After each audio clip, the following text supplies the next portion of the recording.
அனைவருக்கும் வணக்கம். நீங்கள் செல்வந்தராவது எப்படி என்ற டைட்டிலில் தான் இப்போ பேசிகிட்டு இருக்கோம். மிக முக்கியமான விஷயம் ஒன்று இருக்குது செல்வந்தராகிறதுக்கு. அதாவது உலக விஞ்ஞானி ஐன்ஸ்டீன் கூறியிருக்காரு, ஒரு 8வது உலக விஷயம் ஒன்று இருக்குது அப்படின்னு. அது என்னென்னா காம்பவுண்ட் இன்ட்ரெஸ்ட். அதாவது தமிழில் சொல்லப்போனால் அது கூட்டு வட்டி. நீங்கள் முதலீடு பண்ணிகிட்டே இருந்தீங்கன்னா அந்த கூட்டு வட்டி பெருகி நீங்கள் தூங்கினாலும் அந்த வட்டி பெருகிட்டே இருக்கும். அப்போ நீங்கள் செல்வந்தராகிட்டீங்க.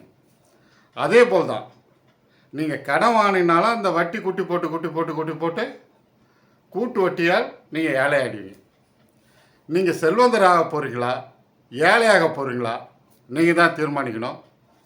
இந்த காணொலியை கண்டு கொண்டிருக்கும் அனைத்து நண்பர்களுக்கும் சப்ஸ்கிரைப் செய்ததற்கும் நன்றி. மேலும் என்னுடைய காணொலியை கண்டு சப்ஸ்கிரைப் செய்தோம் உறவினர்களுக்கும் ஃப்ரெண்ட்ஸுகளுக்கும் ஷேர் செய்தோம் என்னை ஊக்குவிக்குமாறு அன்புடன் கேட்டுக்கொள்கிறேன். நன்றி, வணக்கம்.